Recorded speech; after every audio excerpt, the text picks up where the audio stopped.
distinguidos invitados, colegas y amigos. Es para mí un honor, en representación del Tribunal Electoral de Panamá, darles la más cordial de las bienvenidas a esta presentación del informe Estado Global de la Democracia 2024, elaborado por IDEA Internacional.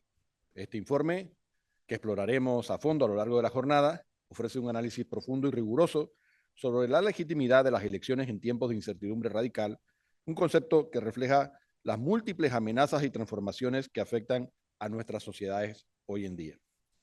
Particularmente quiero agradecer a los colegas de IDEA Internacional, Marcela Ríos, directora regional para América Latina y el Caribe, Alicia del Águila, oficial del programa regional, y Carlos González, gerente del proyecto con el Tribunal Electoral, así como a todo su equipo de trabajo. Igualmente, saludo la presencia hoy del amigo Eduardo Núñez, director del National Democratic Institute en Guatemala y del Programa de Seguridad Pública en Centroamérica. También celebro la presencia de todos ustedes, los que nos acompañan personalmente en este auditorio del Tribunal Electoral, como la de aquellos que nos siguen por las plataformas virtuales. Su apoyo es una muestra del compromiso de la ciudadanía en general, de la academia y de las autoridades con iniciativas de promoción de la democracia y de los derechos fundamentales.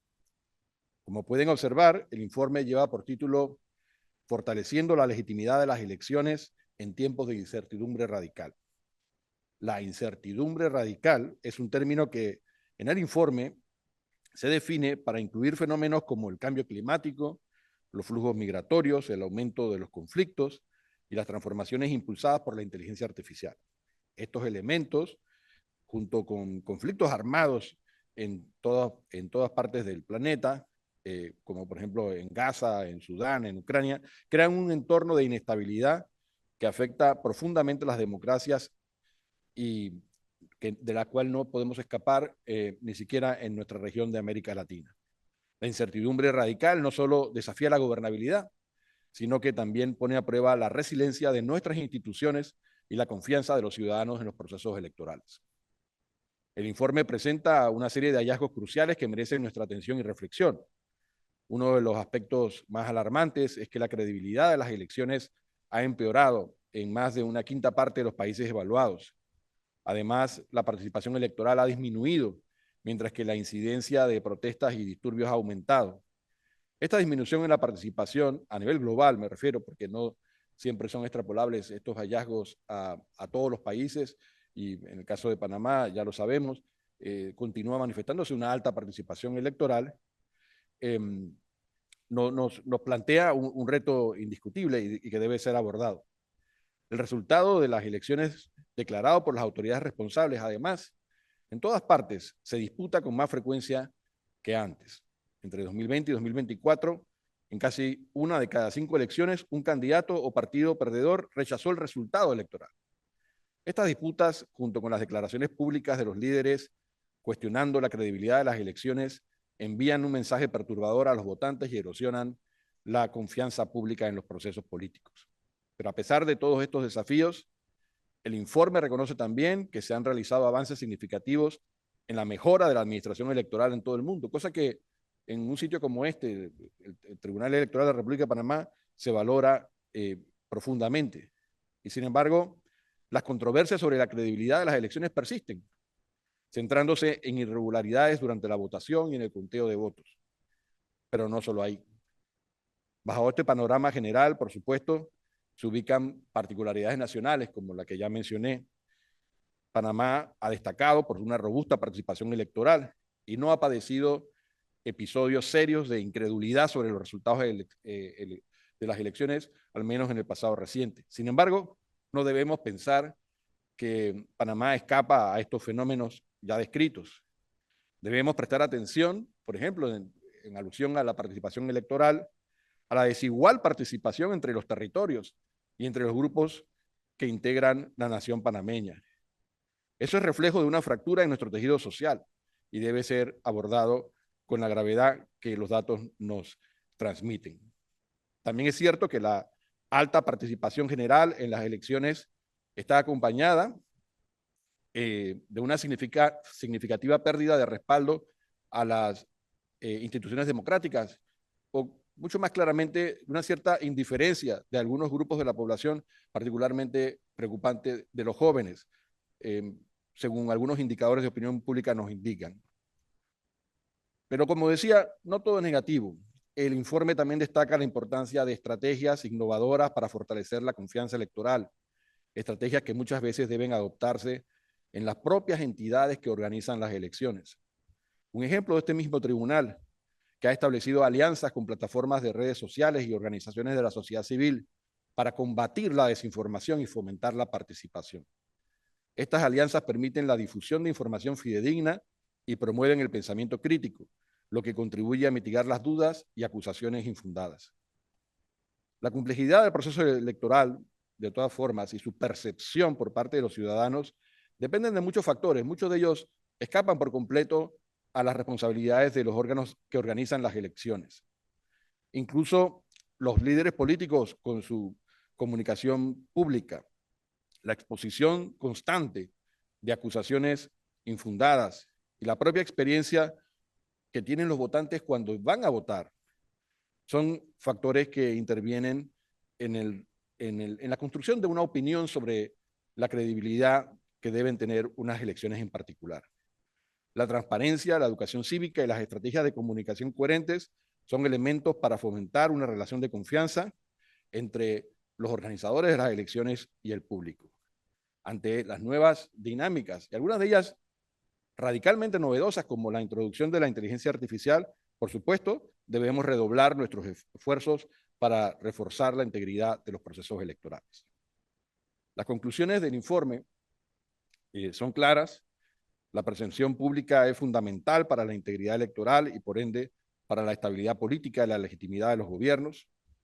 Pero quisiera agregar simplemente que la mejor forma de mantener una percepción pública favorable sobre las instituciones democráticas y en particular sobre las elecciones es que el sistema democrático contribuya al bienestar general, lo que solo puede conseguirse con un aparato estatal competente y con gestores públicos enfocados en las tareas que exige el desarrollo humano y que en países como el nuestro, yo diría como en todos los países de América Latina, son monumentales.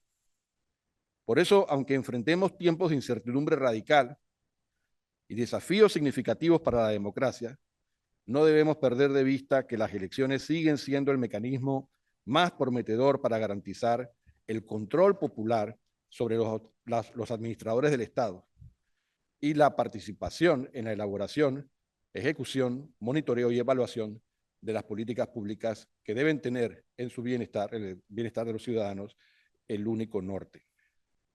Ese sentido de la vida democrática quizás es algo más ambicioso que solo el ya indispensable de realizar elecciones periódicas libres y transparentes, pero nos ofrece un sentido fuerte de democracia, que es el único que puede resultar atractivo para el ciudadano sometido a inmensas limitaciones materiales. Nuestra tarea es entonces trabajar juntos en todos los frentes y con determinación y compromiso para hacer de la democracia una experiencia cotidiana, fortalecer la legitimidad de las elecciones y con todo ello la confianza de los ciudadanos en sus instituciones. Agradecemos por último a IDEA Internacional por la elaboración de este informe y por brindarnos la oportunidad de reflexionar sobre estos temas junto al resto de la comunidad panameña, cosa que haremos además de la mano de sendos expertos en los minutos que continúan. Muchísimas gracias a todos.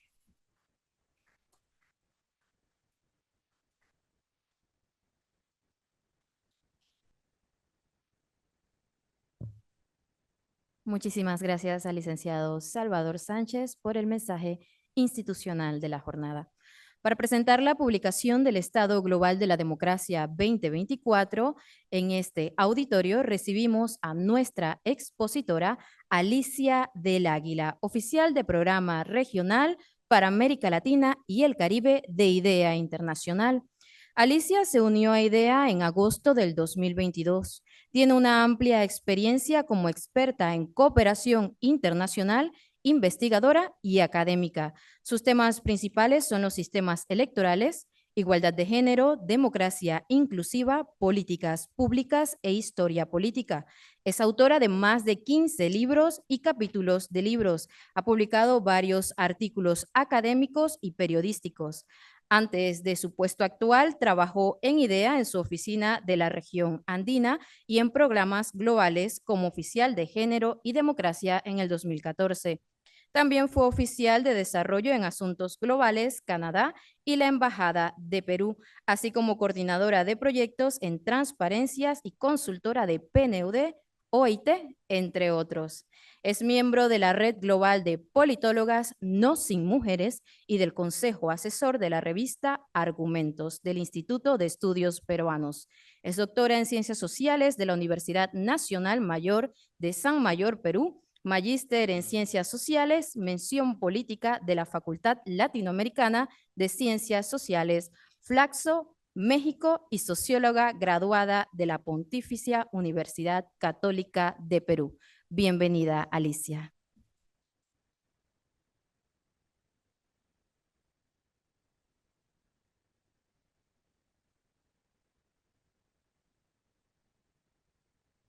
Buenas tardes a todas y todos. Para mí es un gusto estar aquí para presentar el estado global de la democracia de este año. Antes que nada, mis primeras palabras de agradecimiento al Tribunal Electoral por una vez más acogernos aquí en este auditorio, y también a mis colegas de IDEA Internacional, Oficina de Panamá.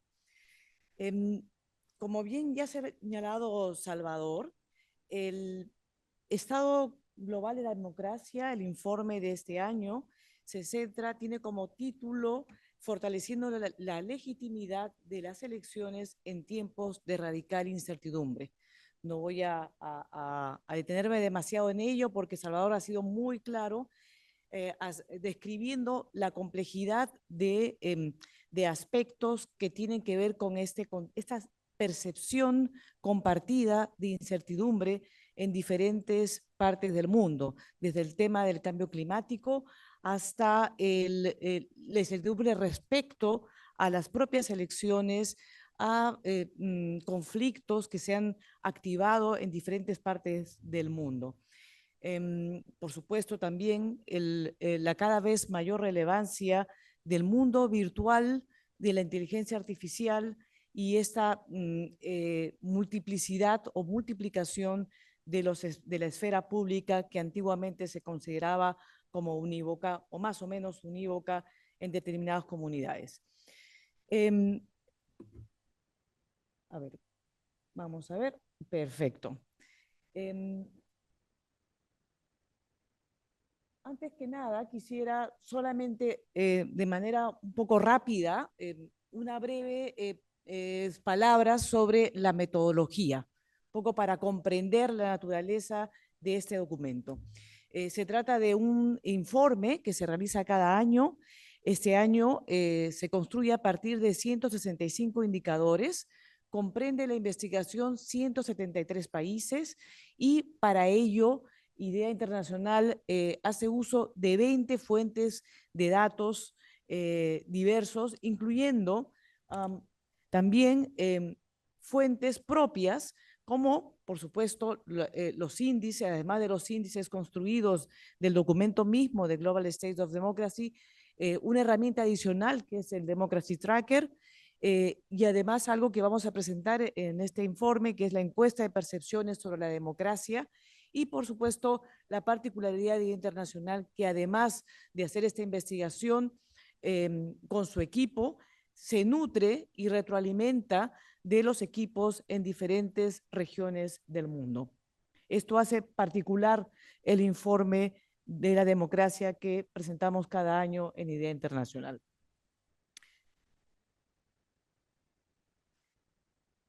Vamos a dividir la presentación en tres partes. Uno, que es el resumen de las tendencias globales. Dos, y esta es la particularidad de este informe, percepciones sobre la integridad electoral en el mundo. Ese es el tema al que le hemos dedicado más espacio, un espacio de atención en este informe. Y finalmente, recomendaciones de políticas. Tendencias globales. Ya lo había mencionado previamente Salvador. Efectivamente, estamos en un momento de incertidumbre, pero además, momento de incertidumbre en un tiempo, en un año que hemos denominado superciclo electoral. ¿Por qué? Vamos a tener 73 elecciones en el mundo, ya han tenido lugar 51, un total de votaciones, ¿no? De más de casi 1,5 millones alrededor del mundo. Además, tenemos que, perdón, en esa particularidad tenemos que uno de cada 3 votantes, de esos votantes que se van a acercar a las urnas, vive en un país donde la calidad de democracia ha descendido en algún factor. Además, tenemos que el porcentaje de personas, de ciudadanos y ciudadanas que van a votar ha descendido y al mismo tiempo que el porcentaje de protestas o de manifestaciones de protesta en torno a esas elecciones también se ha incrementado.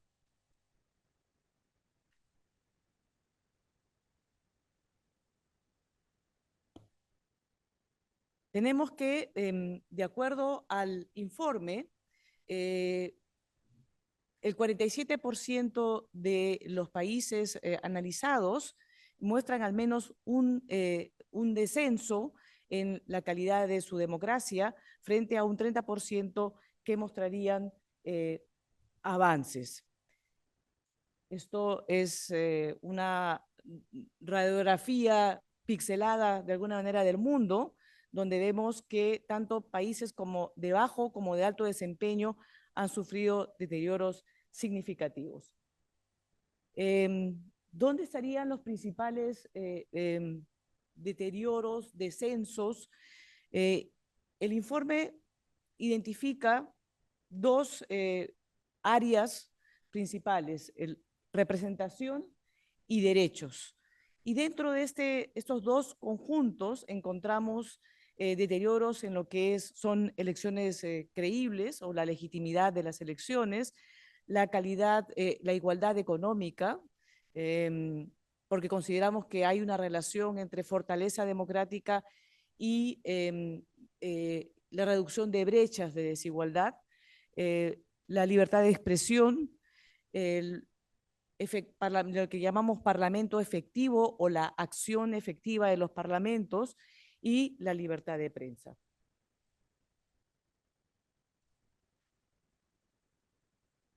Dicho este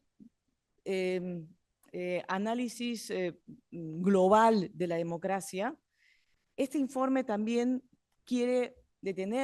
querido detenerse en lo que es un tema que para nosotros es fundamental y creo que no hay mejor espacio para conversar sobre ello que es la integridad electoral, la necesidad de fortalecer la integridad electoral precisamente en estos tiempos de radical incertidumbre.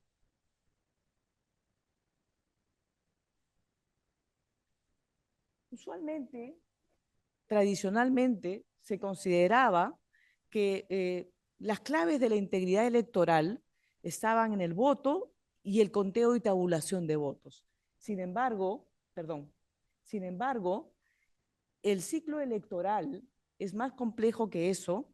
Tenemos que estos elementos solamente comprenden una parte del ciclo electoral.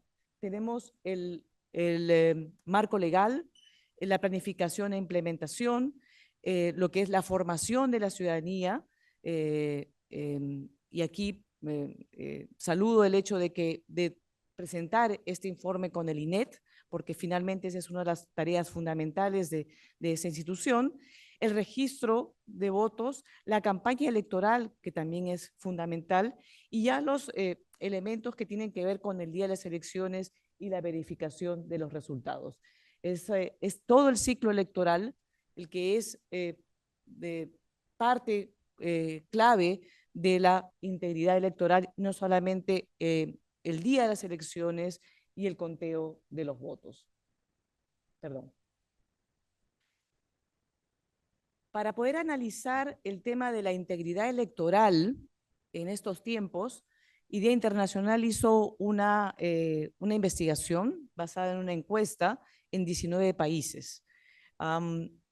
11 de los 19 países, los encuestados manifestaron en menos menos de la mitad de los encuestados respondieron que las elecciones en sus países fueron libres y justas.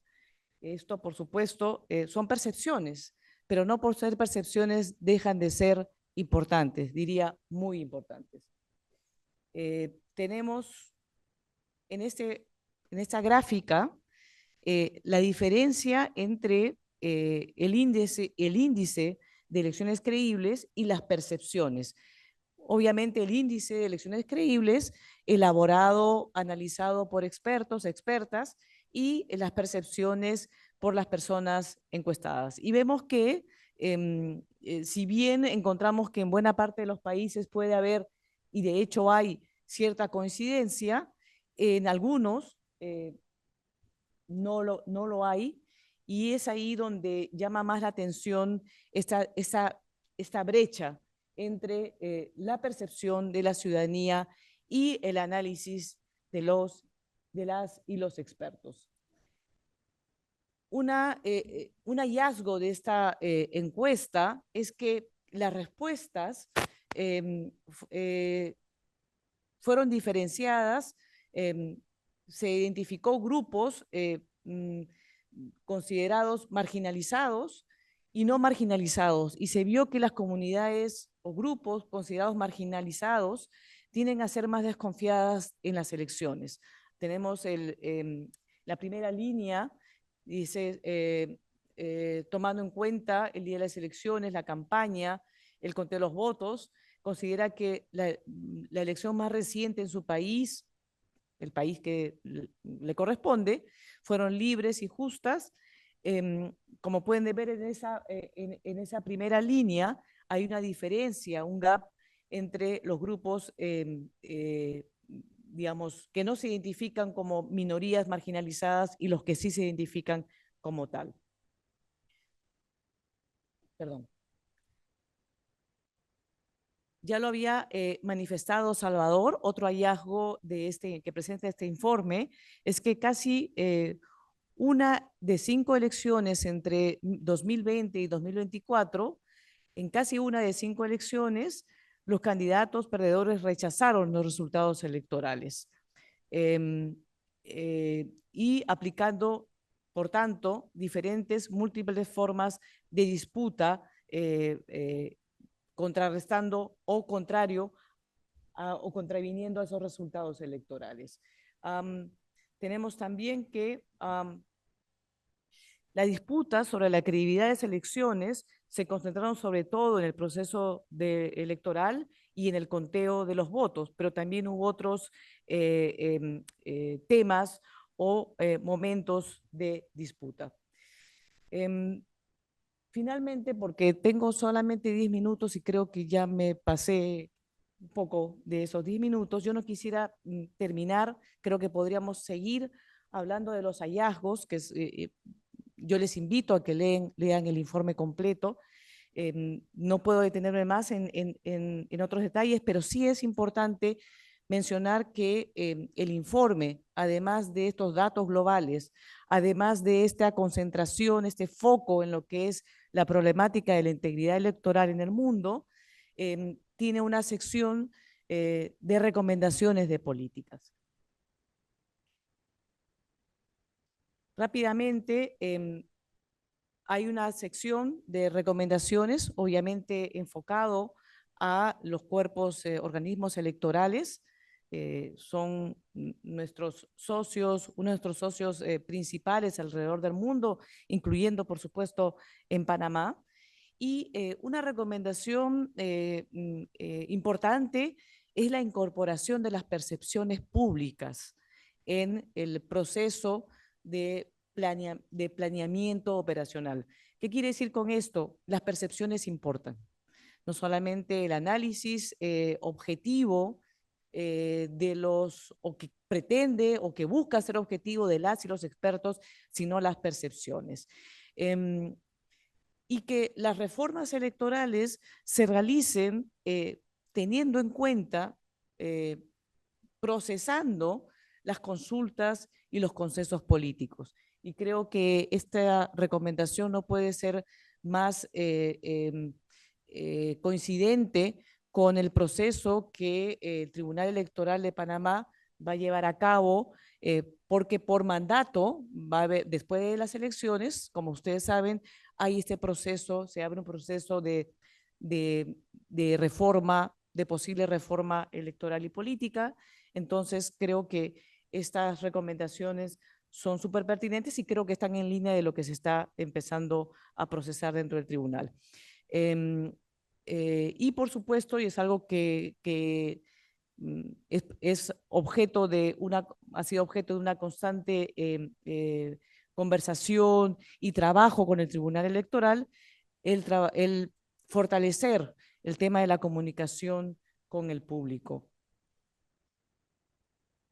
Finalmente, también hay recomendaciones, ya no tengo tiempo, para investigaciones, para los políticos, las instituciones políticas. Yo solamente me detengo a resaltar la necesidad de subrayar que la integridad electoral no es una tarea de los organismos electorales, sino es una tarea de todos y de todas. El ejemplo de Brasil o de los Estados Unidos frente a las amenazas postelectorales son un buen ejemplo de ello, de la respuesta de los organismos electorales en conjunto con la sociedad civil y con los grupos políticos es fundamental. Así que yo simplemente quiero terminar con unas reflexiones finales y lecciones claves. Las elecciones son la mejor oportunidad para revertir la erosión democrática. No quiero dejar de mencionar el caso de Guatemala, que es un caso que le dedicamos algunos espacios, porque el 2023 fue un año de situaciones muy distintas, ¿no? Unas elecciones que tuvieron serias amenazas, pero que gracias repito, a esta acción conjunta de protección de la integridad electoral, se llegó a un resultado bastante distinto a favor de la salud de la democracia. Las elecciones son una oportunidad para empoderar a la gente. Es importante escuchar las preocupaciones de la ciudadanía y finalmente las crisis pueden llevar a soluciones innovadoras. Yo lo dejo ahí. Muchas gracias.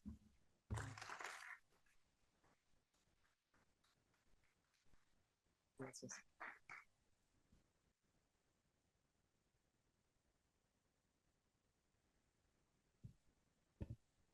Muchísimas gracias, Alicia, por esta presentación. Continuando con la jornada, recibimos a nuestro conferencista, el doctor Eduardo Núñez, director del National Democratic Institute en Guatemala y del Programa de Seguridad Pública de Centroamérica.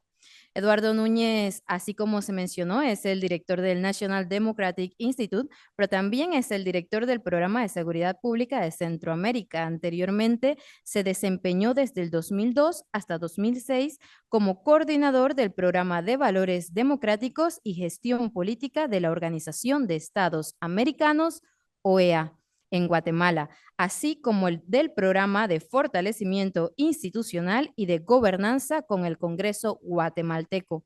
Trabajó durante 8 años como director de los programas de asistencia técnica laboral para el Centro de Asesoría y Promoción Electoral, CAPEL, y del Instituto Interamericano de Derechos Humanos, IDH CAPEL, incluyendo 2 años como coordinador del programa de gobernanza y derecho a la participación política. Posee un extenso conocimiento y experiencia como consultor en la organización de procesos electorales, programas de observación electoral nacionales e internacionales, fortalecimiento de programas políticos y programas de reformas parlamentarias.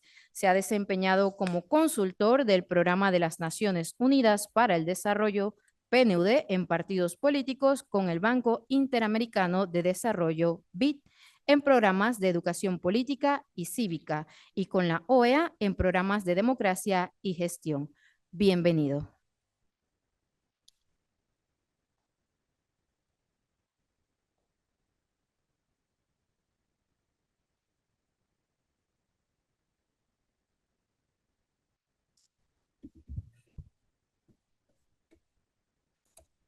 Muy buenas tardes.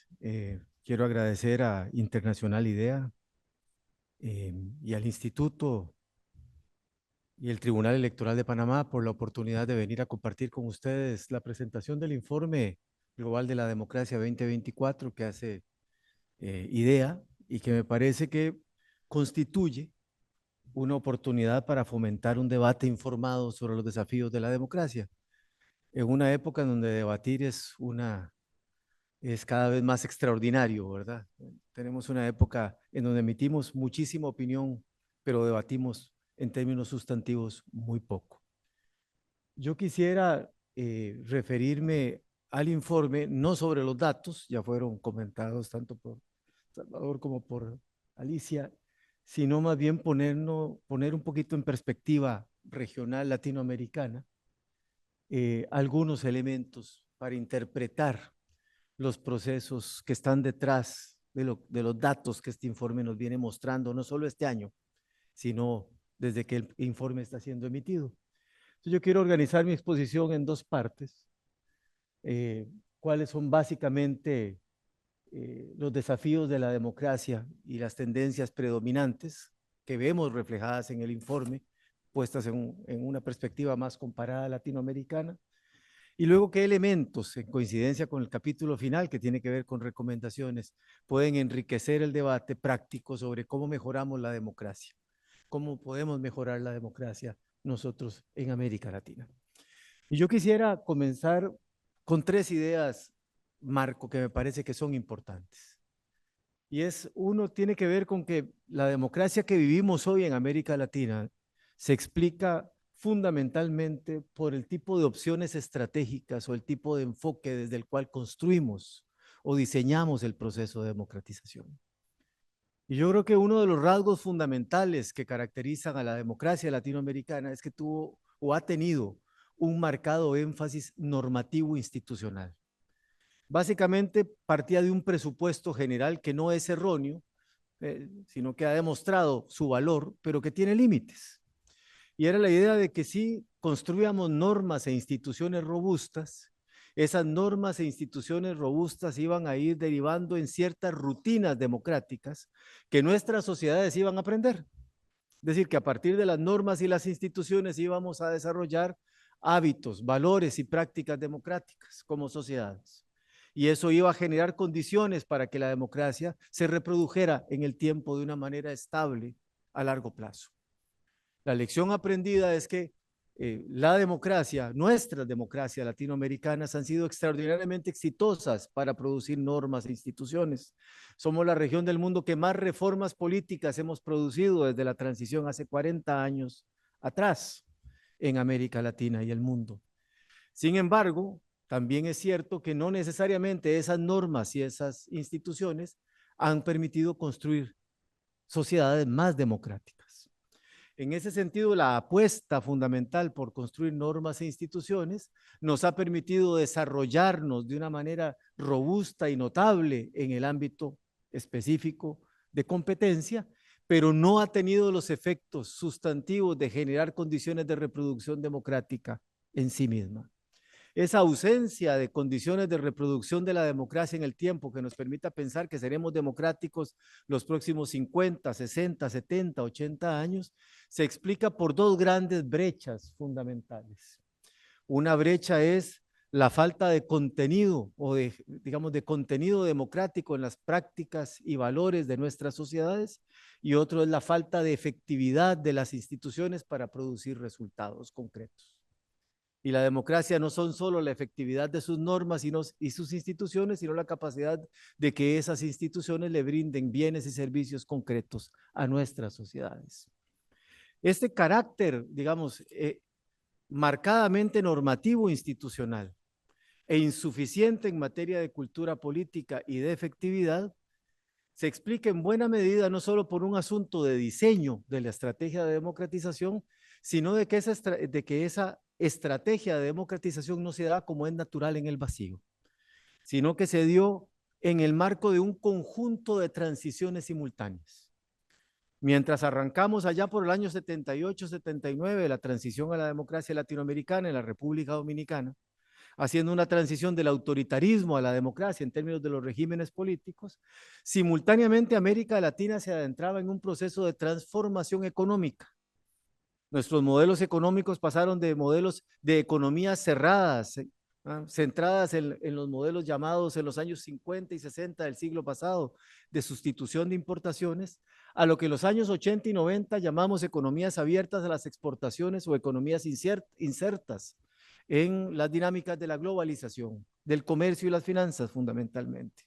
Ese cambio en el modelo económico, una transición inconclusa, produjo transformaciones estructurales importantes que afectaron la forma en que nuestras sociedades participaban en democracia. Esta transformación económica vino acompañada de un fenómeno en donde América Latina también ha sido comparativamente muy relevante. Nos convertimos en la región más desigual del mundo sin ser la región más pobre del mundo. Esa desigualdad generó un aumento de la demanda social. Esa transición económica y social generó una demanda un aumento de la demanda social sobre estas jóvenes democracias en términos de resultados. Pero también hicimos una transición de modelo de Estado. Nuestros modelos de Estados, al tenor del llamado consenso de Washington, avanzó en un proceso de desregulación. Desmantelamos capacidades de intervención estatal en la economía y en materia de distribución de la sociedad, de distribución de la riqueza, que afectaron las capacidades de los estados democráticos para responder a esa demanda social en crecimiento. En síntesis, mientras la democracia expandía derechos, la reforma económica y social aumentaba la demanda social de bienes y servicios, hacíamos una reforma del Estado que contraía capacidades institucionales de darle sustento a esos derechos y atender esa demanda en términos de bienes y servicios públicos concretos a nuestras sociedades. ¿Qué explica eso? Explica una contradicción de origen. No es posible construir más democracia con menos Estado. Y no estoy haciendo una defensa del tamaño del Estado o una defensa de la intervención del Estado. Estoy hablando de que no es posible democracia con menores capacidades institucionales. Y esa pareciera que es la fórmula que en términos prácticos hemos querido aplicar en América Latina. Eso explica esa contradicción recurrente que vemos no solo en el informe de la democracia que hace idea, sino en los múltiples estudios sobre la democracia que vemos, en términos de que hay un apoyo a la democracia más o menos estable, aunque con tendencia a la baja, con una creciente insatisfacción con la democracia. Y la insatisfacción no está solo asociado con las variables de funcionamiento de los regímenes políticos, sino fundamentalmente asociado con los niveles de satisfacción en términos de bienes y servicios públicos concretos que nuestros ciudadanos y ciudadanas están recibiendo. Eso nos lleva entonces a abrir el debate sobre cuáles son los factores, digamos, que impactan de manera contemporánea el funcionamiento de nuestras democracias y que requieren ser atendidos. Y ahí hago referencia a los principales hallazgos del informe que acaba de presentarnos Alicia. Habla de que hay dos grandes ámbitos de atención, decía. Bueno, todos son ámbitos susceptibles de atención, pero hay dos ámbitos principales de atención. El ámbito de la representación, que tiene que ver con los regímenes políticos, y el ámbito de los derechos, que tiene que ver con la capacidad de esos regímenes políticos para responder a necesidades concretas de nuestras ciudadanías. Y en ese sentido, entonces, ¿no?, los desafíos de la democracia pareciera que están asociados al menos con dos grandes dimensiones o dos grandes subsistemas que tenemos que analizar. Uno es desde la óptica de cómo funcionan los regímenes políticos en términos de sus diseños normativos e institucionales, de sus procedimientos. El otro es desde la óptica de cómo nuestras sociedades han aprendido o no a vivir en democracia, y cómo en contextos de crisis esas sociedades son más resilientes o no para defender la democracia. Y tercero, que no es menor, pero que me parece que es importante ponerlo en el foco, es en qué medida como comunidad internacional estamos teniendo la capacidad de construir y conservar acuerdos básicos en materia de democracia y derechos humanos para poder generar un entorno de protección y sustentabilidad a la democracia. Y si tuviera que ser sintético, tendríamos que decir que desde la óptica de los regímenes políticos, del funcionamiento formal de los regímenes políticos, vivimos una época de regresión política y deterioro institucional, grosso modo.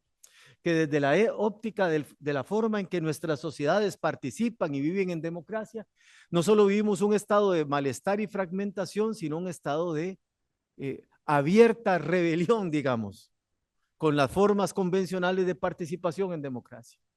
Y que desde la perspectiva del sistema internacional hemos venido perdiendo acuerdos sustantivos sobre lo que es derechos humanos y democracia. El mejor ejemplo es la pérdida de centralidad en las Américas de la Carta Democrática Interamericana, que fue el gran momento de consenso hemisférico sobre cuáles eran los principios, valores y reglas básicas de funcionamiento de las democracias en la región. Permítame ir rápidamente a cada uno de estos subsistemas. Cuando hablamos de los regímenes políticos y empezamos a identificar ciertas tendencias que amenazan el funcionamiento de los regímenes políticos democráticos, encontramos algunos elementos que quiero aquí plantear rápidamente. Primero vemos procesos de concentración de poder y endurecimiento. Las principales amenazas ya no son los golpes de Estado, vieja escuela, sino los golpes desde el Estado, como lo llama un politólogo y sociólogo chileno hace aproximadamente unos 10 años. Es gobernantes democráticamente electos que utilizan la legitimidad de origen ganada en las elecciones para concentrar el poder, aboliendo, limitando o eliminando los sistemas de frenos y contrapesos. Eso lo estamos viendo en varios países de la región en los últimos años. Ese proceso de endurecimiento genera o utiliza, predominantemente mecanismos de polarización. Ya es la polarización no como una hija de la diferenciación ideológica natural o inherente a cualquier régimen democrático, sino la polarización como estrategia política. Es una polarización inducida. No se basa en la diferenciación ideológica, sino en el miedo a la diferencia, en exacerbar los miedos a las diferencias, en la creación de cajas de resonancia autorreferenciales en donde solo tratamos de dialogar y convivir con aquellos y aquellas que son iguales o que piensan igual. La cancelación de la diferencia se ve alimentada además por la desinformación y la construcción de narrativas de exclusión. El impacto de la revolución tecnológica fundamentalmente en el ámbito de las comunicaciones y de la irrupción fundamentalmente de las redes sociales explica en muy buena medida este fenómeno que estamos viviendo y que afecta también de manera directa las elecciones. Esa concentración de poder requiere no solo el uso de estrategias de polarización, sino que además desemboca en un enfoque de ampliación de la oposición. La oposición ya no es solo el contendiente electoral que se nos enfrenta, sino que la oposición es cualquier poder autónomo que no esté alineado con mi agenda. La oposición puede ser la justicia, la oposición puede ser la autoridad electoral, la oposición puede ser la sociedad civil, la oposición puede ser la prensa. La oposición es cualquiera que no esté alineado, cualquier actor de poder o no, principal o marginal, que no se alinee con mi agenda de concentración de poder, con mi agenda de concentración hegemónica del poder. Esa ampliación de la oposición entonces implica que para enfrentar a esa oposición, que ya no es oposición en el sentido clásico en democracia, sino enemigo político, con el cual no se dialoga, sino al que se cancela, opto entonces por procesos de cierre del espacio cívico. Pueden ser procesos de cierre del espacio cívico brutales, si ustedes quieren, como lo que hemos visto en países como Nicaragua, o pueden ser procesos quirúrgicos de persecución direccionada de opositores o actores independientes, llámense periodistas, operadores de justicia, dirigentes comunitarios, líderes de movimientos sociales, operadores de derechos humanos, representantes de autoridades electorales.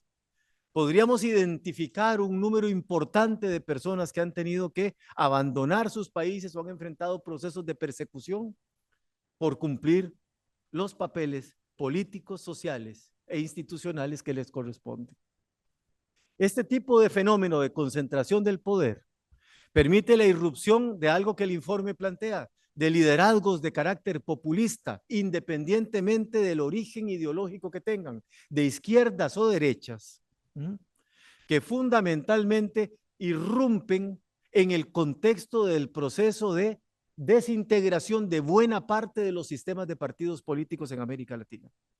Prácticamente todos los sistemas de partidos políticos en América Latina que hicieron la transición a la democracia o colapsaron o han tendido marcadamente a la fragmentación. Si puedo ser cuidadoso en la expresión, tendría que decir entonces que hemos hecho transiciones fallidas en buena parte de los sistemas de partidos políticos en la región. Esa fractura en los sistemas de partidos políticos alimenta la irrupción de liderazgos personalistas de carácter neopopulista que tienden a buscar la concentración del poder. Asimismo, buena parte de esos liderazgos emergentes utilizan estrategias de remilitarización. Y aquí no estoy hablando solo de las funciones clásicas de las Fuerzas Armadas, estoy hablando de el uso de las Fuerzas Armadas en políticas públicas de salud, en políticas públicas de seguridad, en políticas públicas, por ejemplo, en la entrega de beneficios sociales o programas de transferencias condicionadas, o en infraestructura. Al menos en 3 países de la región, las Fuerzas Armadas se han convertido en el principal ejecutor de megaproyectos de infraestructura. Es la idea, ¿no?, de que liderazgos fuertes requieren estructuras de poder y coerción también igualmente fuertes. Y finalmente, el otro elemento clave que explica este proceso confuso, para llamarlo, o esta época de incertidumbre radical, es en los procesos, la irrupción y la consolidación de redes de poder lícitas e ilícitas que controlan crecientes ámbitos del territorio en la América Latina. Es decir, tenemos una combinación entonces desde la perspectiva de los regímenes políticos de factores endógenos de diseño institucional y de funcionamiento institucional y factores exógenos como la irrupción de poderes ilícitos y las transiciones fallidas en los sistemas de partidos políticos. Desde la perspectiva de las sociedades, hablaríamos de sociedades de baja densidad democrática. No solo vivimos una época muy interesante. Coexisten 2 fenómenos que parecen abiertamente contradictorios. Por un lado, vivimos una época en donde, como decía, la polarización es un signo político recurrente en América Latina y en otras regiones del mundo. Una polarización de carácter afectivo, basada en el estímulo al miedo a la diferencia y en la lógica de cancelación de la diferencia. Pero esa polarización, que normalmente implica una simplificación entre buenos y malos, 2 polos, los buenos y los malos, en donde el bueno siempre es donde yo estoy y el malo es el que piensa o representa la diferencia, coexiste con sociedades profundamente fragmentadas. Es una inmensa contradicción, pero es el tipo de sociedad en la que vivimos. Son sociedades profundamente fragmentadas, no solo en términos de identidades, sino en términos de intereses. Pero además vivimos unas sociedades profundamente fragmentadas con intereses fluidos, dinámicos, cambiantes en el tiempo, a veces abiertamente contradictorios. Tenemos grupos o personas que pueden ser, digamos, abiertamente comprometidos con una agenda progresista en materia económica y con una agenda profundamente conservadora en materia de derechos humanos. Podemos tener personas que hoy militan por razones ambientales y en 2 años las tenemos en agendas anticorrupción y en 6 meses la tenemos peleando por temas de desarrollo social.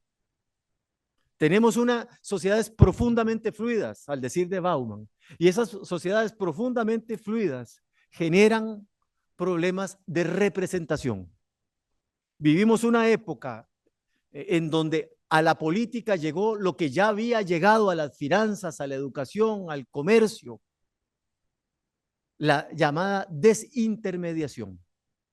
Cada vez nuestras sociedades no quieren verse menos representadas por otros y entrar en interlocución directa con aquellos que tienen o aquellas que tienen la capacidad de ejercer el poder y de entregar bienes y servicios concretos. Esas sociedades crecientemente fragmentadas, complejas, fluidas, generan distintas lógicas de relacionamiento, distintas actitudes hacia el poder, pero distintas actitudes hacia la democracia. Podemos volvernos indiferentes. Puede dejarnos de interesar la democracia, puede dejarnos de interesar participar en las elecciones. El informe nos habla de una tendencia moderada, pero tendencia de decrecimiento en los niveles de participación electoral, aunque siguen siendo niveles de participación electoral importantes en los últimos años. La política se vuelve marginal. ¿Por qué? Porque la política no nos da respuestas y buscamos las respuestas en la lógica de sobrevivir. Llámese migrando, la migración como una alternativa a la incapacidad de nuestros estados para entregar bienes y servicios concretos, llámese sencillamente entrando en el mundo de la informalidad, de las economías, pero también de las relaciones entre los grupos humanos. Podemos desertar, la política no importa y no sirve. Podemos manifestarnos en términos de malestar. Vivimos la era del enojo social, la era de las movilizaciones. Podemos movilizarnos convirtiendo la calle en el espacio de acción política, como hemos visto en Colombia, en Chile, en Honduras, en Nicaragua, en la Dominicana con la Mancha Verde en materia de lucha contra la corrupción. Aquí mismo lo tuvieron ustedes en relación con un problema minero. No con un problema, con un debate en torno a la minería para no calificarlo de una u otra manera. La calle como una forma de expresión social que manifiesta esta era de malestar que estamos viviendo. Y frente a esa movilización social, ¿qué tipo de respuestas dan los poderes públicos concentrados? No se descarta la opción de la represión y lo hemos visto también en algunos de nuestros países. Eso nos lleva además a la adopción de narrativas y a la adhesión a proyectos antisistema. Esos proyectos antisistema no son la explicación del colapso de la democracia, son el corolario del colapso de la democracia en algunos de nuestros países. Y finalmente, desde la perspectiva del sistema internacional, la pérdida no solo de acuerdos, sino la pérdida de efectividad. Lo que estamos viendo es un sistema internacional que, con la notable excepción de Guatemala, no ha conseguido defender la democracia de manera efectiva en ninguna otra de las crisis democráticas que hemos vivido en la región, en América Latina. Solo en el caso de Guatemala, la comunidad internacional adquirió un notable consenso para defender la transición y el resultado de las elecciones. Pero hemos fracasado en Nicaragua, estamos fracasando en Venezuela, para citar dos casos, digamos, de marcada evidencia. Esa pérdida de capacidad de músculo del sistema internacional se ve reflejada de múltiples maneras. El deterioro de los instrumentos de gobernanza o del sistema de gobernanza, la reaparición de la guerra con sus efectos políticos y económicos, la pérdida de fortaleza de los procesos de integración regional, particularmente en nuestra región, en América Latina y el Caribe. Frente a eso, para ir cerrando la exposición, yo creo que tenemos que abrir un debate, y me parece que esa es la riqueza del informe, en torno a cómo abordamos este tipo de desafíos.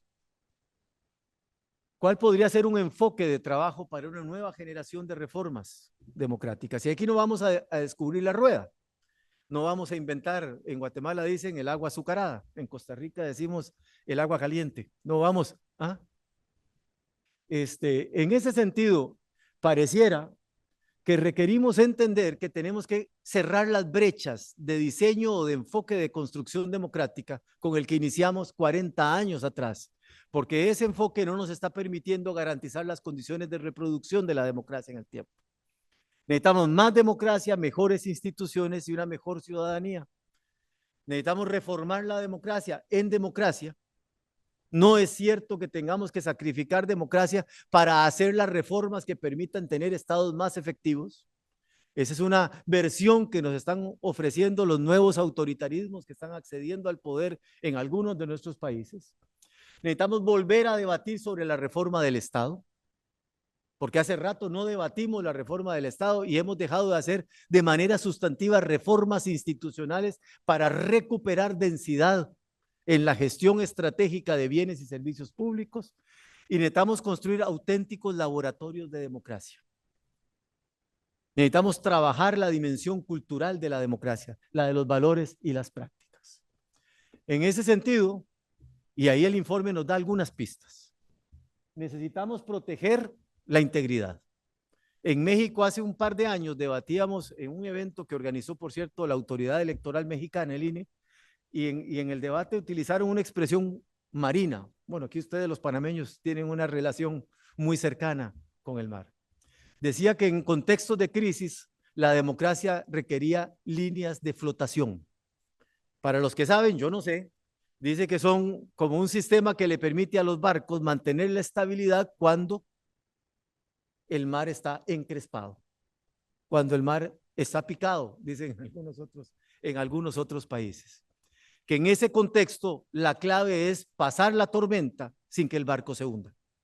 Y que entonces había que volver a debatir cuáles eran esas líneas de flotación, cuáles eran esos mínimos que teníamos que conservar. Bueno, por supuesto, tenemos que defender la integridad de las elecciones. Y para defender la integridad de las elecciones tenemos que recuperar la confianza no solo en las autoridades electorales, sino la confianza en las elecciones como una institución en sí misma. Y el problema es que en el contexto del tipo de elecciones al que estamos yendo en los últimos años, atacar la legitimidad de la elección y atacar la legitimidad y la independencia de la autoridad electoral se está convirtiendo en una estrategia política consciente. Consciente en el sentido de que se usa a pesar de que sabemos o entendemos los daños que hacemos de largo plazo a la confianza en la democracia. Entonces tenemos que abrir un debate sobre cómo cuidamos la integridad de la elección. Y eso pasa, y el informe nos alerta de un aspecto importante. América Latina, les decía, habíamos avanzado muchísimo en materia de normas, instituciones y procedimientos. Y si algo aprendimos a hacer muy bien era elecciones. Bueno, tristemente, estamos volviendo a tener problemas de administración electoral. Tristemente, lo que habíamos aprendido a hacer muy bien, se nos está olvidando. Tenemos que volver a cuidar la solvencia técnica procedimental de las elecciones. Eso resulta fundamental. Tenemos que garantizar que unas elecciones que se van a ver asediadas por las narrativas de la desinformación o los discursos anticipados e intencionados del fraude puedan ser verificadas técnicamente y salir bien valoradas. Segundo, necesitamos mejorar la gestión de los procesos de cambio en los sistemas de partidos. Y aquí tenemos posiblemente una deuda inmensa. ¿Cuál es el tipo de modelo de partido al que vamos? ¿Cuál es el tipo de sistema de partidos? Durante 50 años en el siglo pasado trabajamos la reforma de los partidos pensando que los partidos cambiaban a partir de incentivos internos y de liderazgos transformadores. La lección es que no era cierto. A finales del siglo pasado y en lo que va de este siglo creímos que cambiando las reglas electorales íbamos a forzar a los partidos a modernizarse y a comportarse mejor. Y creamos incentivos en materia de financiamiento político y creamos sistemas de fiscalización y control sobre los partidos.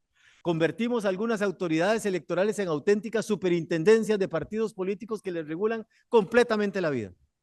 Lección aprendida, tampoco los partidos cambiaron sustantivamente ni mejoraron su legitimidad.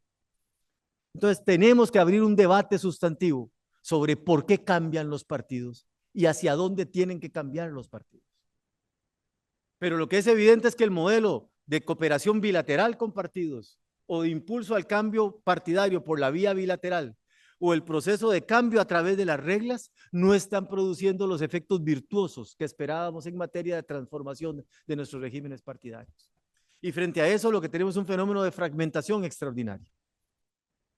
En un país como el mío, como Costa Rica, pasamos de un sistema bipartidista a tener 25 partidos políticos contendiendo por la presidencia en la última elección, de los cuales 19 de esos partidos no pasaron ni un 1% de votación real. Pero tenemos un sistema completamente fragmentado.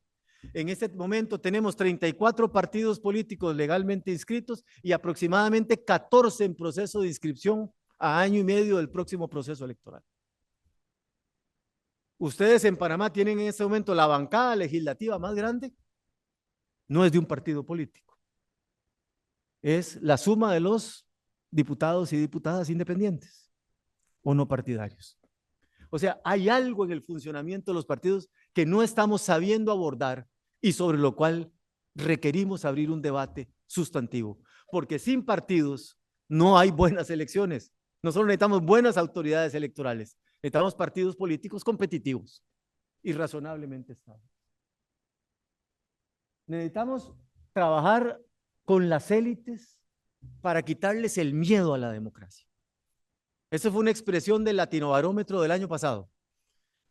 El Latinobarómetro del año pasado decía, hablaba del miedo de las élites a la democracia como una explicación de por qué élites económicas, políticas, judiciales y sociales no tenían empacho en subirse a proyectos de carácter autocrático, más o menos explícitos. ¿Qué pasa con nuestras élites? ¿Qué pasa con el miedo de nuestras sociedades a la democracia? Necesitamos trabajar en despolarización, recuperando el espíritu del diálogo y el entendimiento.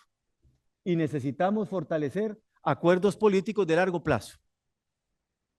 No solo para la coyuntura, algo que en los prolegómenos hablaba hace un ratito con Alicia. Desde la perspectiva de mejores instituciones, necesitamos sí una nueva agenda de reformas políticas, por supuesto, pero necesitamos poner mucho foco en las reformas institucionales. El problema no solo está en la representación, el problema está en la efectividad de los aparatos institucionales del Estado para brindar bienes y servicios públicos concretos. El informe para la democracia que hizo PNUD y la OEA hace 13 años atrás, el segundo informe hacia una democracia de ciudadanos, ya alertaba los problemas de efectividad de la democracia. Hablaba de que teníamos que ir a una democracia de resultados. Si ustedes leen ese informe que fue escrito hace 14 años, escrito hace 15 años y publicado hace 14 años, ustedes dicen que ese informe lo pudieron haber escrito anteayer. Eso habla de la capacidad visionaria de los que lo hicieron, pero habla mucho más de la incapacidad de nuestras élites para acordar las reformas que teníamos que hacer 15 años atrás para prevenir el deterioro que estamos viendo. Hablamos de necesidades de acuerdos para bienes y servicios públicos estratégicos y de la fundamental necesidad de recuperar los territorios. O recuperamos los territorios o esos territorios los vamos a perder a manos del crimen organizado. El reportaje, vuelvo a hablar de mi país, de New York Times, sobre el creciente control territorial del narcotráfico en Costa Rica es una alerta visible de lo que podemos ver en prácticamente todos los países del Istmo Centroamericano y de la región.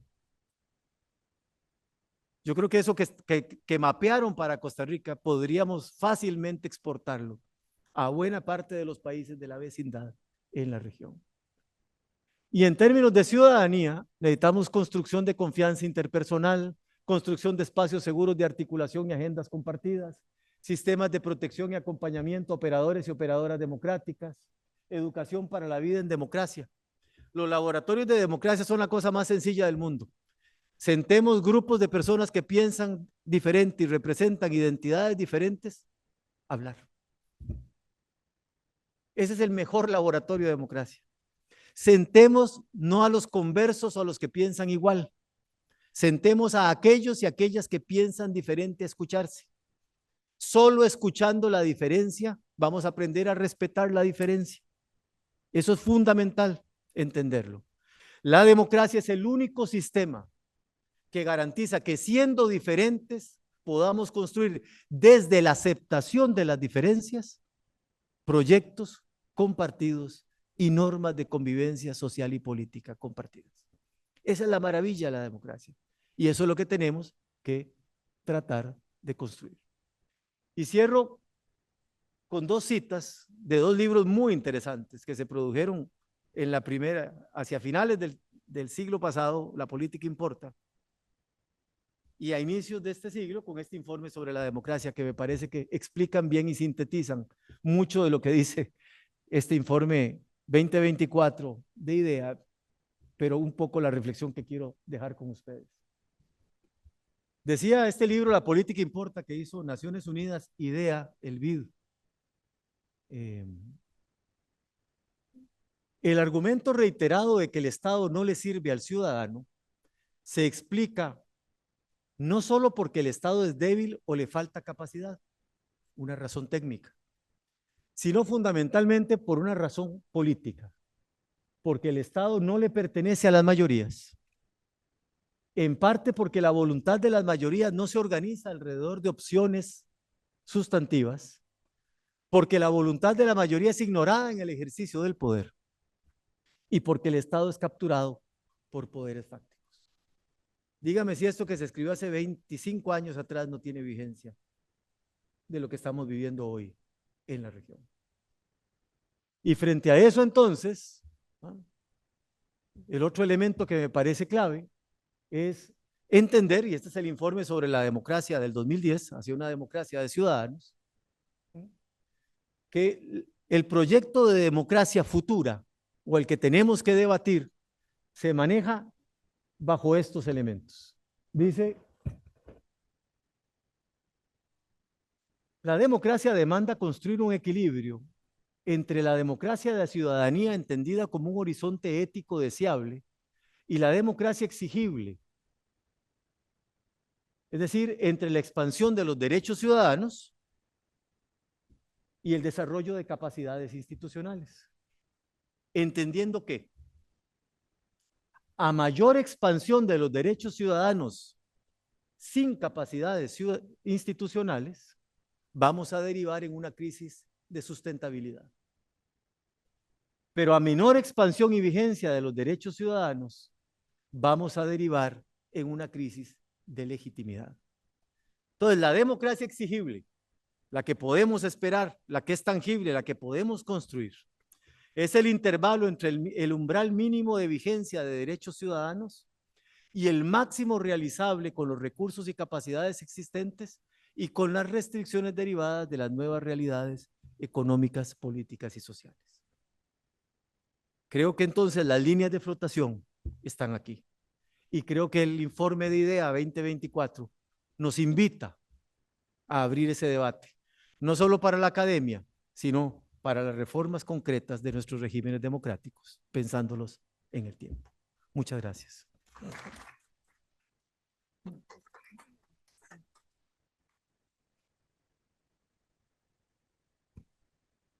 Muchísimas gracias al doctor Núñez por esta excelente conferencia.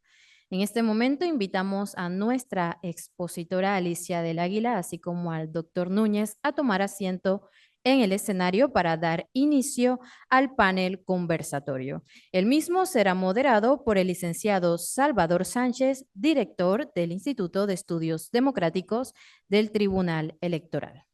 El licenciado Sánchez es licenciado en Derechos y Ciencias Políticas por la Universidad Santa María la Antigua, especialista en Derecho Constitucional y Ciencias Políticas por el Centro de Estudios Constitucionales de Madrid, España.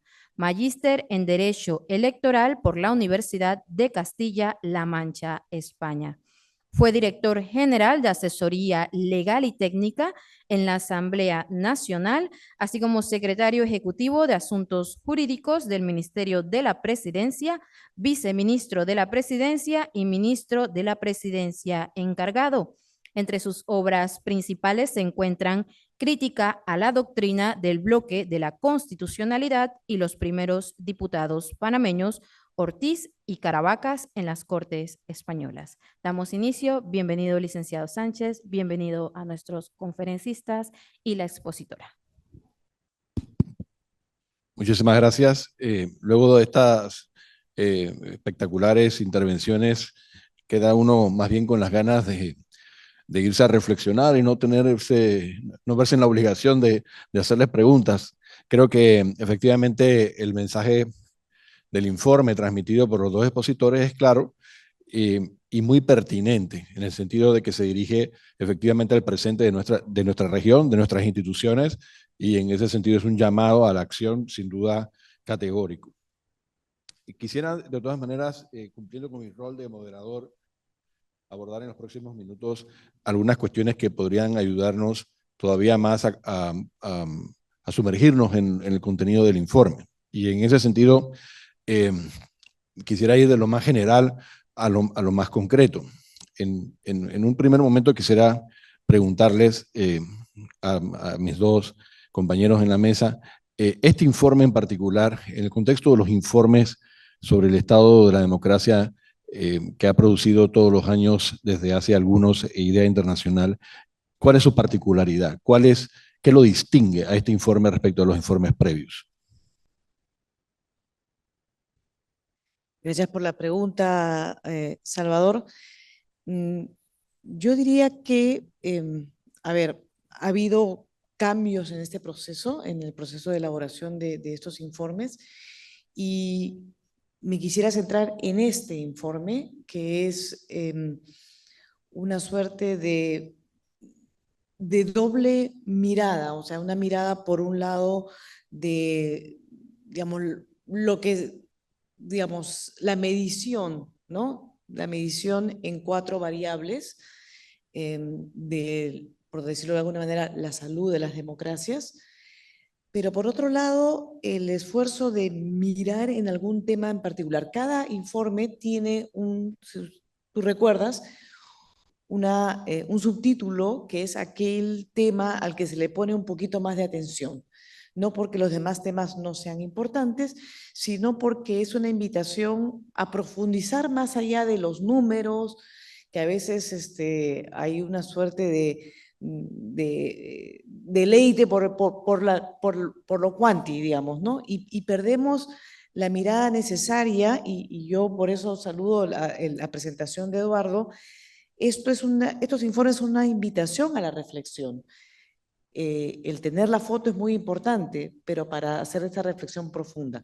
Y este año, por ejemplo, hemos querido dedicar un espacio especial a la integridad electoral, que como tú bien sabes, Eduardo, también en los últimos años, hace 5 años, probablemente tendría poco sentido. ¿Por qué vamos a dedicarle ese tema a América Latina cuando ya todos sabemos que, bueno, en la mayoría de los casos, salvo los que has mencionado, Eduardo, obviamente Nicaragua, bueno, ahora, bueno, en fin, Venezuela, pero en la mayoría de países de América Latina se consideraba que más o menos, ¿no?, se aceptaban, ¿no? Y eso ha cambiado en los últimos 5 años. Entonces, había que poner el foco a ese tema. Y una última sección de recomendaciones de políticas. Yo creo que esa combinación es lo que hace particular en estos momentos el informe de IDEA. Muchas gracias. Efectivamente, esa atención que parece imprescindible en la integridad electoral tiene, a mis ojos, alguna particularidad en este informe por cuanto utiliza de manera contrastada la opinión de los expertos y la opinión de los ciudadanos. No sé si puedes comentar sobre eso.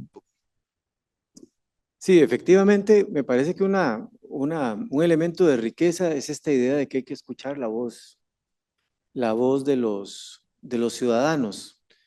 Y yo hacía referencia ahora temprano hablando con Carlos González de una expresión que le escuché hace unos 5 años, 6 años, a que en aquel momento era el presidente de como la Asociación de Cámaras Empresariales de Chile, en medio de la protesta social que había, la gente enardecida quemando en algunos lugares estaciones de metro, etcétera. Un periodista le hace una pregunta que qué opinaba de la reacción social, de los hechos de violencia, y uno se hubiera imaginado pues una respuesta que decía que había que controlar esos desmanes, etcétera. Y el señor me sorprendió mucho, dijo, pues yo creo que hemos tenido las orejas chiquitas para escuchar el grado de enojo social que se venía acumulando. Bueno, yo creo que incorporar la mirada de los ciudadanos y las ciudadanas es un valor de estos informes. Y en política las percepciones a veces tienen tanto peso como las realidades. Y tenemos que aprender a escuchar qué es lo que está incomodando a nuestros ciudadanos y a nuestras ciudadanas, qué es lo que están viendo, cómo están percibiendo. Y es muy interesante, por ejemplo, que el foco del debate sobre la legitimidad de las elecciones se está concentrando en temas que ya teníamos normalmente resueltos, que era la claridad de los resultados o el desempeño de la administración y la logística de la jornada electoral. Por supuesto, hay otro tipo de fenómenos que está poniendo el foco el informe, a lo que a lo mejor no se refiere tanto la ciudadanía, como es el tema de la judicialización, sobre lo que a lo mejor vamos a poder hablar más adelante. Pero me parece que tiene esa riqueza. Entonces sí necesitamos el conocimiento aplicado, o sea, los índices, las cifras, los estudios sistemáticos, ¿va? Pero también necesitamos la sensibilidad de preguntarle al ciudadano y a la ciudadana común cómo está su relación con la democracia. Y si no entendemos que tenemos que trabajar no solo en el ámbito real de los diseños institucionales, sino en cómo trabajamos en términos estratégicos para comunicar mejor y para entender mejor esas percepciones ciudadanas, probablemente ni los mejores diseños institucionales que tengamos vayan a conseguir revertir esta tendencia de creciente distanciamiento de las personas con la democracia. Ahora, en ese mismo campo, uno podría correr el riesgo de creer que el debate sobre la integridad de las elecciones se refiere a un problema comunicacional. O sea, lo que ustedes han mencionado, por una parte, es una degradación real de las capacidades de los organismos que organizan las elecciones en todo el mundo para brindar el servicio que los ciudadanos deben recibir de esos organismos. Pero hay un énfasis en paralelo de que aunque estén brindando un buen servicio, aunque estén organizando correctamente las elecciones, puede existir una opinión pública manipulada que esté convencida de que le están robando las elecciones. Entonces, ciertamente hay un campo donde lo que tiene que hacerse es una intervención, una disposición de los recursos que tenemos para liberar la batalla en las redes sociales, en los escenarios comunicacionales. Bueno, sí, nosotros estamos abordando el tema de la integridad electoral desde una mirada holística. Creemos que hay que abordar el ecosistema de la integridad electoral. Como comenté casi al final de mi presentación, no es una tarea solo de los organismos electorales. Por supuesto que es central, es fundamental el rol de los organismos electorales, pero no son esos actores que solos, hay que dejarlos solos que actúen y además solos a quienes hay que señalar, ¿no? Creo que esa es una percepción equivocada. Somos responsables también la sociedad civil, los actores políticos, y por supuesto también hay un contexto que tiene que ver, ya se ha mencionado, el tema de polarización, y eso tiene que ver con los conflictos que hay al fondo estructurales de cada sociedad, ¿no? Ya lo mencionó Eduardo, y esto también es un elemento que aparece en el informe, porque si ustedes se dan cuenta, en la encuesta que se hace una diferencial entre los grupos que se consideran por algún motivo marginalizados y otros que no. Y esa es una llamada de atención, es decir, el ruido, ¿no? Sobre los procesos electorales, sobre la democracia, probablemente viene más de aquellos que perciben que esa democracia a esa ciudadanía no le está dando lo que tendría que dar. Y hay un elemento, por eso el subrayar el tema de los derechos, ahí hay un componente dentro de esa área de derechos que parecería que podría hacer ruido a algunos. ¿Por qué mide Idea Internacional la igualdad económica dentro de ese paquete de derechos? Justamente por lo que hemos señalado, una importante nivel de desigualdad a ese nivel, esas brechas, y eso lo sabemos en América Latina, es un problema para la salud de nuestras democracias, ¿no? Entonces, creo que la integridad electoral, volviendo a tu pregunta, tiene que ver, por un lado, con una mirada holística, en un ecosistema donde los organismos electorales son importantes, pero no son los únicos, no deberían ser los únicos actores, no deberían ser dejados como los actores en solitario a los que se les pone el reflector y se los acusa, ¿no? Porque a veces es así, sino como una responsabilidad del colectivo y además analizando aquellos elementos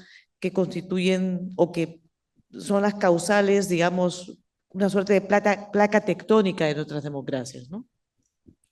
Precisamente esa mirada holística hace obligatorio que brindemos parte de nuestra atención al sistema de partidos, que ocupó una parte importante de las intervenciones hoy. A mí me llamaba la atención el comentario que atribuía a los sistemas de partidos de los países de América Latina que vivieron la transición a la democracia haber fracasado después de que se dieron esas transiciones, como que no pudieron adaptarse a la nueva situación. No sé si puedes explayarte un poco sobre ese punto. Sí, efectivamente uno de los rasgos más interesantes del proceso de democratización es que probablemente con la excepción moderada de 2 o 3 países, tal vez Paraguay, la notable estabilidad del Partido Colorado, que sigue siendo hegemónico, Uruguay en torno a 2 bloques, la consolidación del Frente Amplio generó a lo mejor los incentivos, los uruguayos y las uruguayas podrán hablar con más propiedad de eso, para que se consolidara una alianza posiblemente 30 años antes impensable entre los colorados y los blancos. Y a lo mejor la dominicana, en donde los partidos grandes e históricos se dividieron, pero ha habido como un proceso de sustitución de los partidos, ¿verdad? La división del PRD que da nacimiento al PRM genera que el PRM ocupe el lugar histórico del PRD, me explico. La división del PLD que emerge Fuerza del Pueblo. O sea, tenemos, tal vez con pocas excepciones en donde el nivel de fragmentación no es tan elevado, lo que tenemos es un proceso de, digamos, una serie de transiciones inciertas, con tendencia a la fragmentación. Países que eran claramente bipartidistas o bipolares, aquí veamos solo el istmo centroamericano, el caso de Honduras, el viejo modelo liberal nacionalista, colapsa con la división del Partido Liberal y la irrupción de un nuevo polo político como Libre, con una parte del Partido Liberal y movimientos sociales progresistas, no consigue, digamos, consolidar un nuevo sistema bipartidista en el país. Te vas a El Salvador y el sistema de partidos posacuerdo de paz de 1992 colapsa con la irrupción de la figura del hoy presidente Nayib Bukele, por ejemplo. Hola, sí. Te vas a Costa Rica y ya les explicaba, pasamos de un sistema bipartidista a 25 y en camino de casi 40 partidos políticos para la próxima elección. Y ustedes mismos aquí, este país ha habido una transición también interesante del sistema de partidos, en donde los partidos históricos como el arnulfismo o el PRD, bueno, han evolucionado a otra cosa, para decirlo muy cuidadosamente, porque estoy seguro que ustedes podrán hablar de manera mucho más informada. Entonces, lo que tenemos es que hay algo en el funcionamiento de los sistemas de partidos que no está permitiendo generar condiciones de estabilidad, condiciones de institucionalización y por ende condiciones de gobernabilidad. Y eso explica o afecta también la capacidad de los gobiernos para desarrollar capacidades sustantivas de gestión estratégica de bienes y servicios públicos. Y aquí me parece que hay como 3 tipos de fenómenos rápidamente que coinciden. Uno tiene que ver con las dinámicas propias del ejercicio del poder y las disputas entre corrientes que integran los partidos políticos. Los viejos partidos ideológicos, cohesionados, históricos, de base social, se han quebrado en la mayor parte de nuestros países. Todos las contradicciones que antes se resolvían en la casa, hoy ya no se resuelven en casa, sino que generan fenómenos de transfugismo o segregación o división de partidos políticos. Un segundo fenómeno tiene que ver a lo mejor también con la capacidad que estos partidos tienen para ejercer poder. ¿Cómo gobernás y desarrollar legitimidad con aparatos institucionales muy débiles? En una época en donde la legitimidad de origen derivada de ganar una elección ya no es suficiente, sino viene acompañada de la legitimidad derivada del desempeño, derivada de los resultados concretos en el ejercicio del poder. Y el tercer elemento, que si quieren es más filosófico, pero que está ahí, y lo pasé muy rápido, es que vivimos sociedades con crecientes grados de desintermediación. Así como ya no necesito ir al banco, sino que puedo usar un app. O no necesito trasladarme de país para ir y obtener ahora una maestría o un doctorado en otra universidad. O no necesito ir al centro comercial, sino que me pueden traer la ropa o los zapatos o el supermercado a la casa. Ese fenómeno de desintermediación financiera, educativa, comercial, también está presente en la política.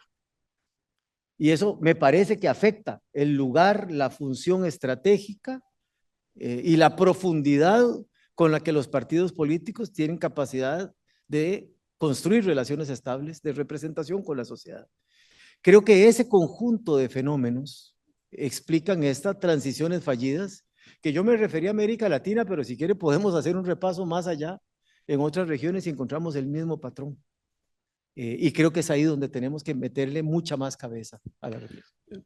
Sí, ahí precisamente en el tema de la estabilidad también se juega mucho de lo que son nuestras preconcepciones sobre el sistema político. Mencionabas el caso de Paraguay y precisamente uno pensaría en clave externa que un ejemplo de un país gobernado 50, 60 años por el mismo partido, pues parece muy estable, pero no es el ideal de sociedad democrática plural que uno se podría imaginar que corresponde mejor a la definición de sistema democrático. Y por otra parte, en el escenario de algunos países, esas transformaciones del sistema de partidos lo que han hecho es demostrar la ductilidad de las instituciones para adaptarse a las nuevas circunstancias, abriendo un poco la oportunidad de participación de actores que hasta ese momento posiblemente se encontraban marginados. Y en esa misma clave holística de lo que decía Alicia antes, los ciudadanos se convierten en protagonistas. Eso parece ser algo realmente novedoso y celebrable de muchas transformaciones recientes en el escenario político de América Latina. Y por eso quisiera preguntarles directamente, en este escenario, ¿qué le cabe hacer a los ciudadanos? No digamos ya a las instituciones o a los partidos, sino a los ciudadanos. Bueno, esa es una muy buena pregunta. Yo creo que necesitamos una reflexión que efectivamente ponga a la ciudadanía en el centro de la atención. Creo que es fundamental la incorporación de la sociedad civil y utilizando un concepto muy abarcador de sociedad civil, ¿no? No solamente porque a veces se piensa sociedad civil o ONGs, no, sino en el sentido más amplio del término, involucrados en lo que es el quehacer, no solo de las elecciones, sino del quehacer de la democracia, cuando hablábamos de las crisis como una posibilidad de innovación, ¿no? Estas llamadas de atención, por ejemplo, lo que ocurrió en Estados Unidos, que significó una reflexión sobre lo que podían estar perdiendo con ese tipo de reacciones que causa, digamos, una suerte de reflexión en un sector de opinión pública muy importante. Yo quisiera detenerme en algo previo que tú has mencionado y que tiene que ver con, además de la mirada holística, tú has mencionado el caso de un país con comportamiento estar en el tiempo, estable, no necesariamente el más deseable como es Paraguay, pero creo que, y también Eduardo ha mencionado casos de democracias que funcionan, pero que también quizás mirado hacia el tiempo han funcionado. Es decir, creo que además de la mirada holística, creo que es importante también la mirada de largo plazo.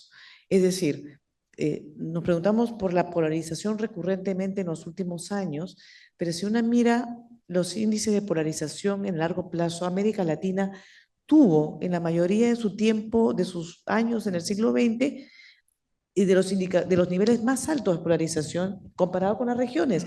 Pero ¿qué pasaba? Se resolvían, entre comillas, con golpes militares. Ya no tenemos golpes militares, tenemos problemas que son difíciles de resolver nuevamente. Nuestras capas tectónicas están ahí y que están muchas veces relacionadas con nuestra diversidad, con lo que decía Eduardo, no querer reconocer al otro, a la otra. Y es esa, por ejemplo, voy a tocar un tema que no hemos tocado ahora, pero que creo que es fundamental. El tema de la igualdad de género sigue siendo un eje polarizante en estos momentos porque en buena medida buena parte del quiebre que se está dando en estos últimos años de polarización tiene que ver, ha comenzado si vemos estas gráficas que están en el informe, comenzando el siglo XXI, cuando se han ampliado derechos que un buen sector de la población le ha hecho ruido. Entonces es momento del diálogo, es el momento de la aceptación, de la sanación, reconociendo que estos derechos, incluyendo el derecho de la igualdad de género, en este siglo XXI, alguien en la mañana cuando se presentó el informe global a nivel internacional mencionaba la tercera ola de democracia ha terminado.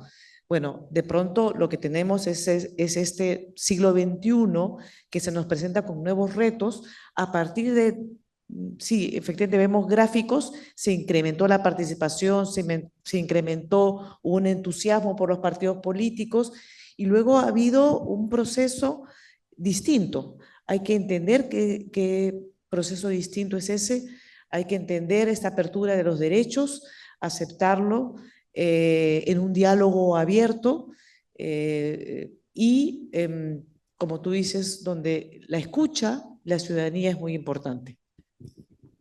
Sí, yo creo que, por supuesto que la clave es cómo involucrar a la ciudadanía en los asuntos públicos.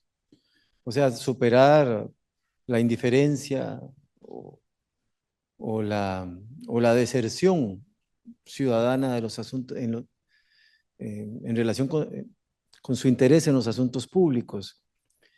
El asunto es cómo construimos mecanismos de participación democrática. Porque a final de cuentas, lo que estamos viendo en algunas de nuestras sociedades son sociedades cansadas, sociedades enojadas, que están dispuestas a votar aún a costa de que con ese voto se le entregue el poder a proyectos de carácter autocrático.